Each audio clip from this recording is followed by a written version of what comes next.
Hello students, कैसे हैं आप लोग। उम्मीद करता हूँ बेहतर होंगे। इसी उम्मीद के साथ हम अपनी नेक्स्ट क्लास को स्टार्ट करते हैं। जैसा कि पिछली क्लास में हमारा एक टॉपिक चल रहा था, कौन सा, हाइट एंड डिस्टेंस।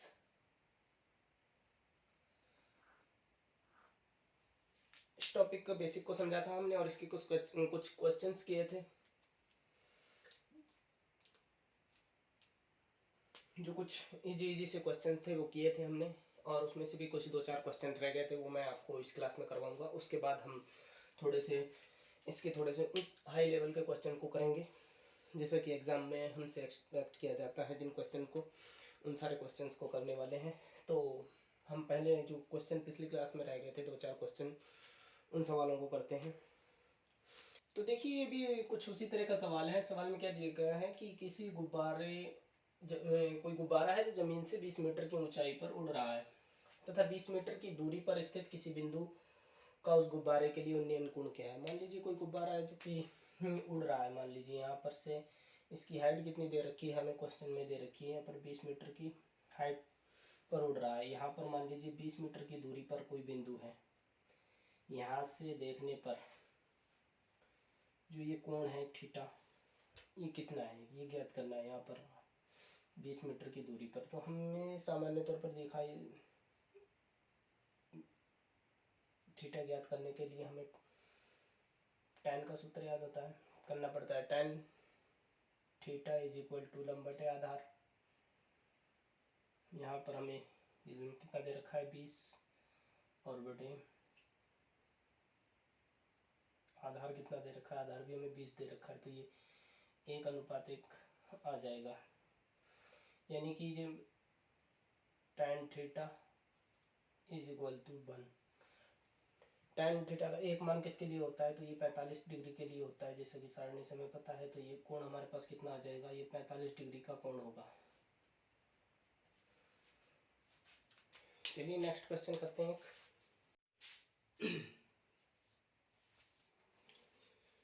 तो देखिए, ये सवाल दिया गया है। इस सवाल में क्या दिया गया है कि कोई 6 फीट का व्यक्ति 26/3 मीटर की ऊंचाई वाले ये पेड़,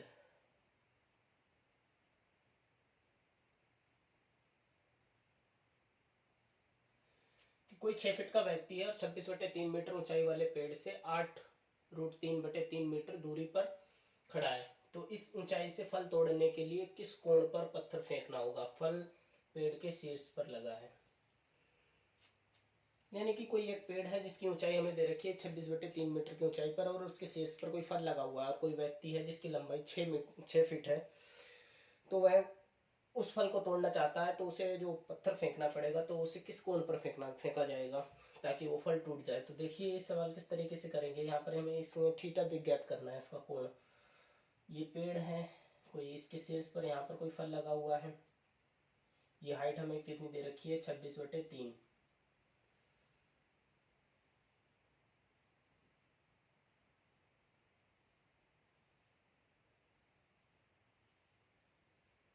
ये व्यक्ति की ऊंचाई है यहाँ पर मान लीजिए 6 फीट। 6 फीट हो गई। ये थीटा हमें ज्ञात करना है। तो ये यहाँ से यहाँ तक की हाइट हमारे पास कितनी आ जाएगी, ये क्षैतिज रेखा, हम ये वाली हाइट जिसमें 6 फीट जो व्यक्ति की हाइट है वो घटानी पड़ेगी। यानी कि वो हमारे पास आ जाएगी 26/3 माइनस 6, 6×3 = 18, यानी कि 8/3 फीट।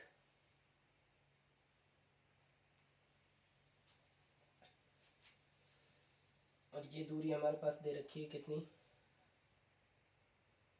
8√3/3, यानी कि ये, इसको हम सीधा 8/√3 लिख सकते हैं।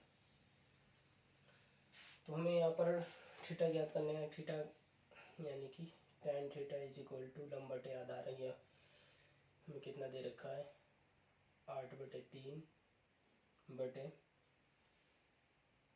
8/√3। जब कोई भाग में होता है तो भिन्न जो है उल्टे हो जाती है, सीधा हमें पता है इसका। 8×√3/8, 8 से 8 कट गया। यहाँ पर √3 से यहाँ पर बचा हमारे पास 1/√3। tan theta 1/√3। tan थीटा में 1/√3 हमारे पास किसका मान होता है, tan 30 डिग्री का। तो यहाँ पर जो थीटा हमारा का मान आ जाएगा वो हमारे पास कितना आ जाएगा 30 डिग्री। यानी कि उस व्यक्ति को जो पत्थर फेंकना पड़ेगा उसे 30 डिग्री का कोण बनाते हुए फेंका जाएगा, तो उसके बाद वो फल टूट जाएगा। तो ये तो जो हमारे पार्ट 1 क्लास थी उसके ही कुछ क्वेश्चन थे जो हमने इसमें किए। अब हम क्वेश्चन का लेवल थोड़ा सा अप करते हैं और इसमें जो हमारे सवाल बनते हैं उसमें हमारे पास 2 एंगल दिए हुए होते हैं, उन पर बेस क्वेश्चन बनते हैं। तो पहले हम उसके बेसिक को समझेंगे, फिर उसके बाद उस पर जो भी क्वेश्चन बनते हैं एग्जाम्पल बनेंगे उन सारे क्वेश्चन को हम करने वाले हैं।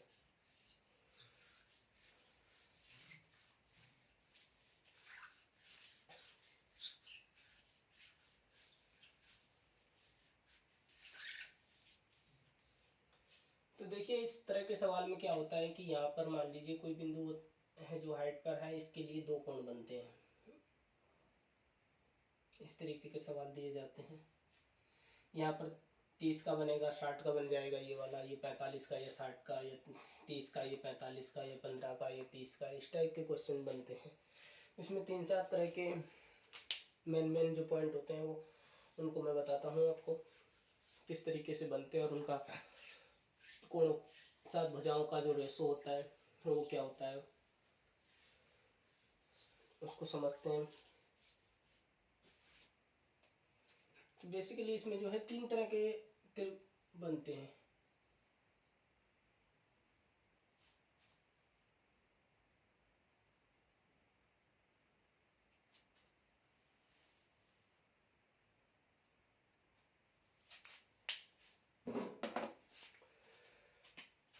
ये मान लीजिए 30 डिग्री है तो ये 60 डिग्री है, ये 30, ये 45, या फिर ये 45, ये 60। ये 3 तरह के कोण बनते हैं। तो इनका जो रेशो होता है तो क्या बनता है, ये 60।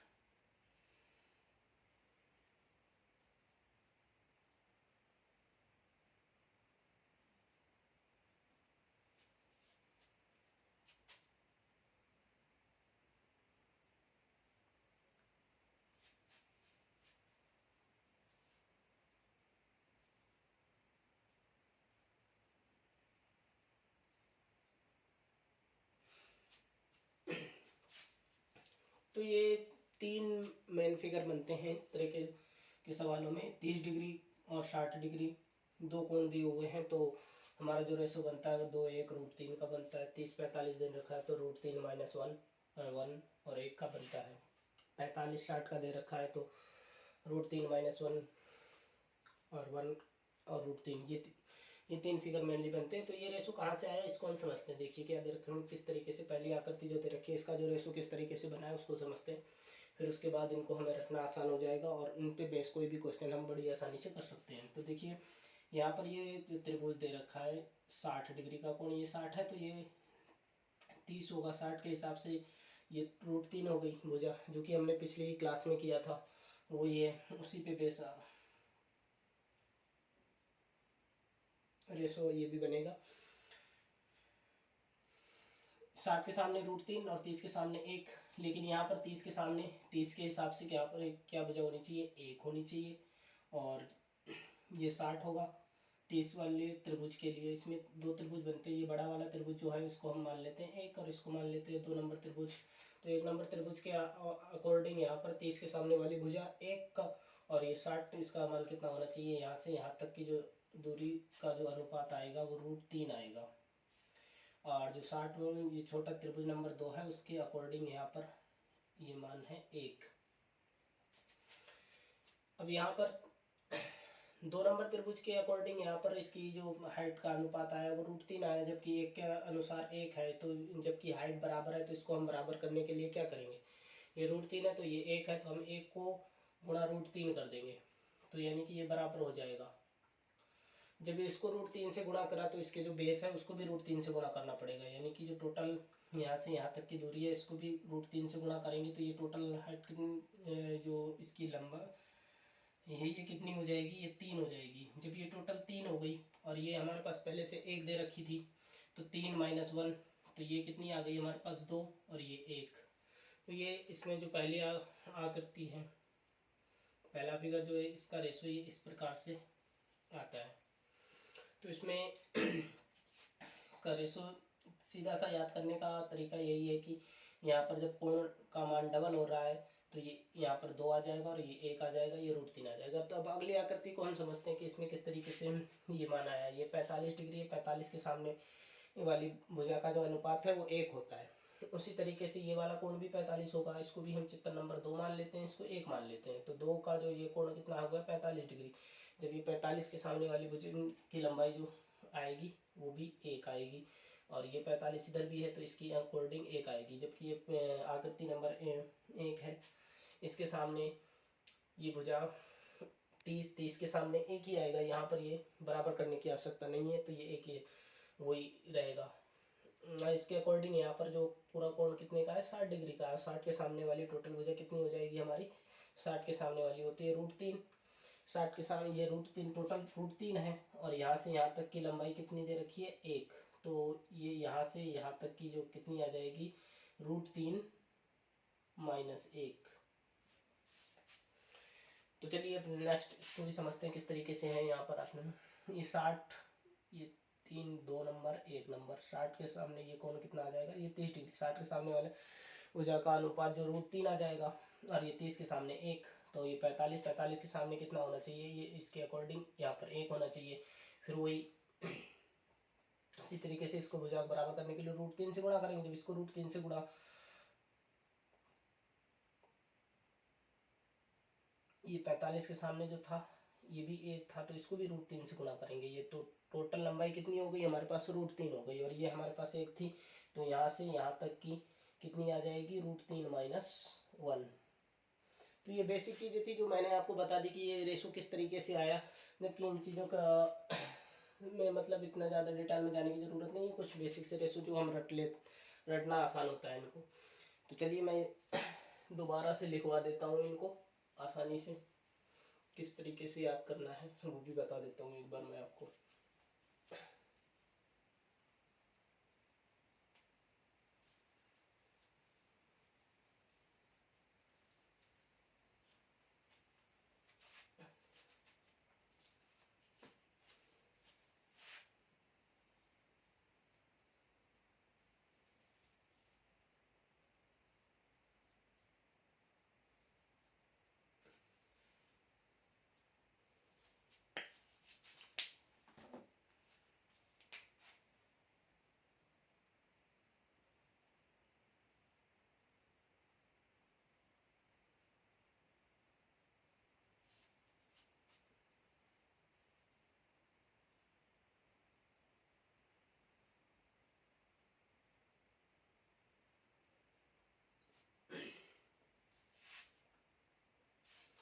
इसमें एक आकृति और बना लेते हैं, उसको भी याद कर लेंगे तो कई बार उससे भी सवाल आ जाता है।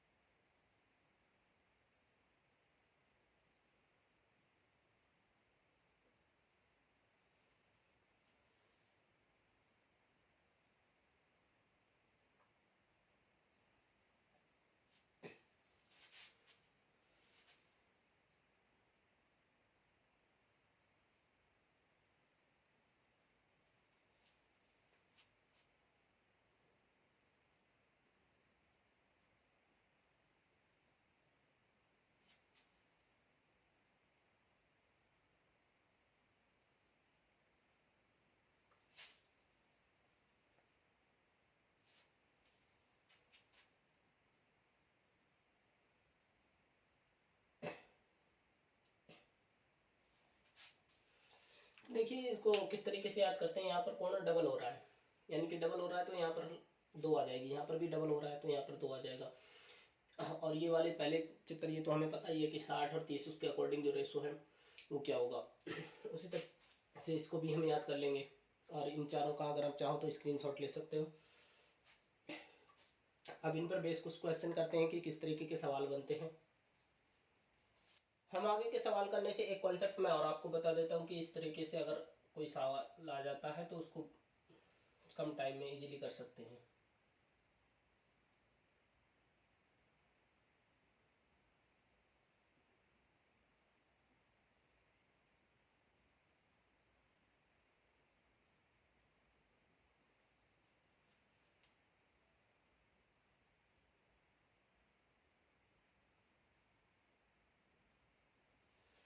अगर मान लीजिए कोई सवाल इस तरीके का आ जाता है कि उसमें दो कोण दे रखे हैं ये वाले, और ये दोनों कोण पूरक कोण हैं एक दूसरे के, अगर ये सवाल में कोण दे रखे हैं दोनों का योग 90 दे रखा है, या फिर यूं लिख रखा है कि ये दोनों कोण पूरक कोण है, तो उसकी हाइट क्या होगी। हाइट निकालने के लिए उसका सीधा सा फॉर्मूला होता है कि यहाँ पर ये जो टोटल लंबाई है वो, और ये दो पॉइंट के बीच में जो लंबाई है वो, h इज टू क्या हो जाएगा, under root a into B.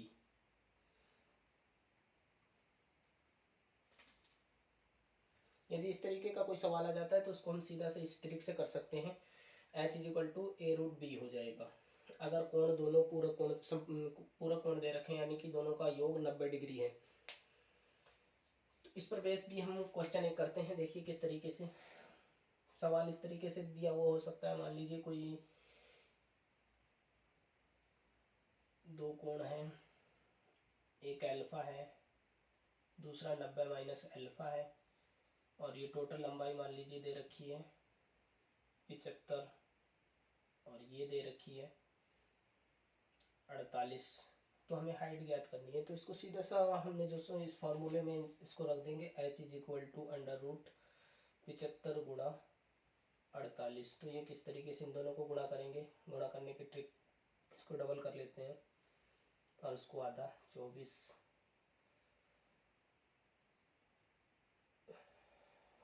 0, 15 चौकू 60, 6 15 दूनी 30, 3600, 3600 का रूट यानी कि 60। इसकी हाइट जो सीधा आप निकाल सकते हैं कि हाइट कितनी होगी हमारे पास, 60 मीटर। चलिए अब दो कोण पर आधारित और क्वेश्चन करते हैं। तो देखिए इस सवाल में दिया गया है कि नदी के दूसरे किनारे पर किसी पेड़ के शीर्ष का उन्नयन कोण इस किनारे से 60 डिग्री है तथा 20 मीटर पीछे हटने पर उन्नयन कोण का मान 30 डिग्री हो जाता है, तो नदी की चौड़ाई बताइए। तो देखिए यहाँ पर मान लीजिए कोई नदी है और इसके किनारे पर कोई पेड़ है, और इस किनारे से देखने पर ये मान आता है 60 डिग्री, तथा यहाँ पर कुछ दूरी पे पीछे हट जाते हैं। मान लीजिए यहाँ पर सवाल में दे रखा है कि 20 मीटर पीछे हटने पर इस कोण का मान कितना हो जाता है, 30 डिग्री। तो बताइए नदी की चौड़ाई कितनी है। तो इस सवाल को किस तरीके से हल करेंगे, वही इसमें फॉर्मूला लगेगा। यहाँ पर ये 2 हो गया, ये 1 हो गया, ये √3 हो गया, ये अनुपात। यहाँ पर 20 जो दे रखा है, 20 किसके बराबर है, 20 बराबर है 2 के, और हमें नदी की चौड़ाई ज्ञात करनी है, और ये हमारे पास कितने अनुपात के बराबर है, 1 के। तो इसको 1 से गुणा कर देंगे यानी कि 20/2, तो हमारे पास नदी की चौड़ाई कितनी आ जाएगी यहाँ पर 10 मीटर, यानी कि नदी की चौड़ाई आ गई 10 मीटर। इस नदी की चौड़ाई 10 मीटर है। तो इसी तरीके के नेक्स्ट क्वेश्चन को करते हैं। देखिए इस क्वेश्चन में क्या दिया गया है कि किसी सड़क के किनारे पर लगे एक पोल का उन्नयन कोण दूसरे किनारे से 45 डिग्री है तथा 14.64 मीटर पीछे हटने पर उन्नयन कोण 30 डिग्री हो जाता है, तो सड़क की चौड़ाई बताइए। तो ये उसी तरीके से होगा, देखिए किस तरीके से।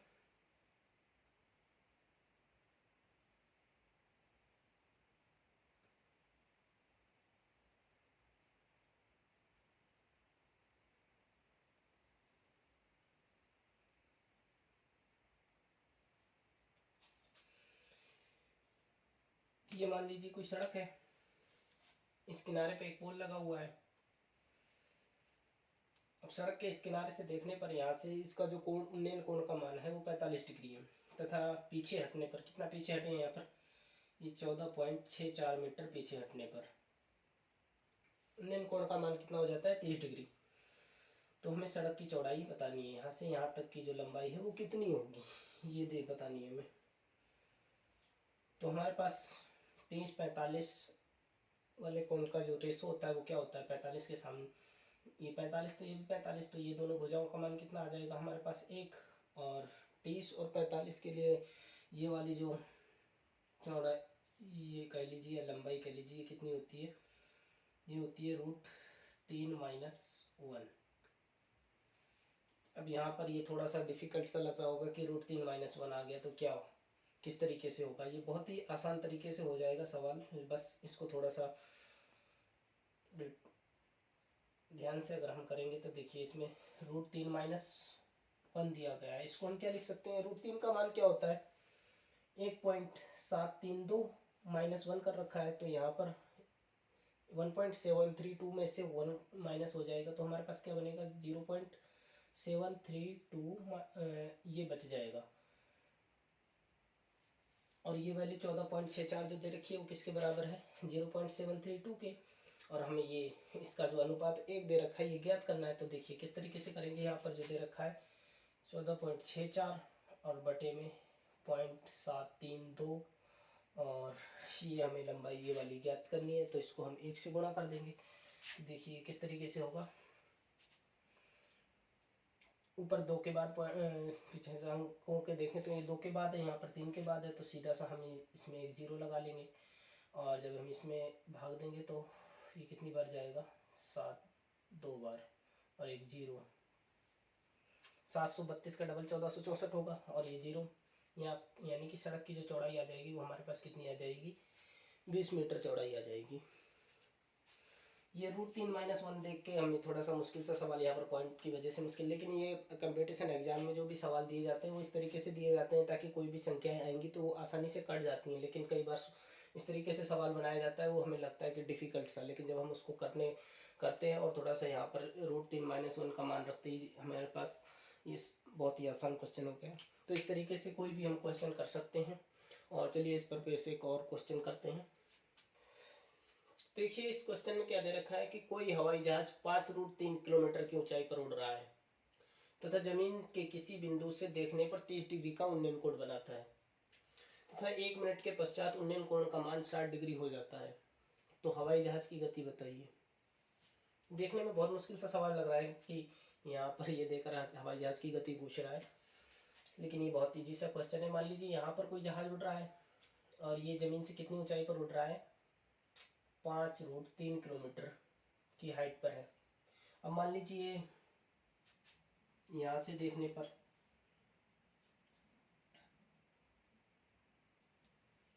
ये कितनी डिग्री का कोण बना रहा है 30 डिग्री का।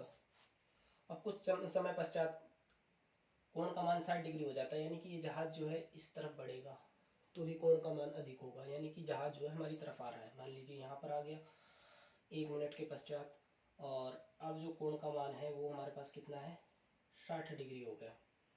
तो यानी कि उसने जो यहाँ से यहाँ तक की डिस्टेंस तय कर ली है। तो अब इस डिस्टेंस को ज्ञात कर लेंगे और 1 मिनट में इतनी डिस्टेंस तय की है तो उसके बाद हम इसको स्पीड निकाल लेंगे। तो देखिए किस तरीके से होगा, यहाँ में कि ये 30 दे रखा है तो इसका मान कितने के बराबर हो गया 1 के बराबर, और ये 60 दे रखा है तो ये कितना मान हो गया √3 और ये 1, तो ये कितना हो गया टोटल डिस्टेंस √3 के बराबर। और ये 30 दे रखा है तो ये डिस्टेंस कितने के बराबर हो गई 1 के बराबर। तो देखिए यहाँ पर फिर वही दिक्कत फंस गई उसी तरीके से कि यहाँ पर तक वो हाइट √3 दे रखी है, यहाँ पर एक दे रखी है, जबकि हाइट बराबर होती है। तो यहाँ पर इसको किससे √3 से गुणा कर देंगे, जब इसको √3 से गुणा करेंगे तो इसको भी √3 से गुणा करेंगे तो ये √3 गुणा होकर बन जाएगा 3, यानी कि टोटल डिस्टेंस हो गई 3। और यहाँ से यहाँ तक की डिस्टेंस दे रखी है 1, तो हमारे पास जो डिस्टेंस जहाज ने 1 मिनट में तय की है वो किसके बराबर आ जाएगी, यहाँ से यहाँ तक वो आ जाएगी 2 के बराबर।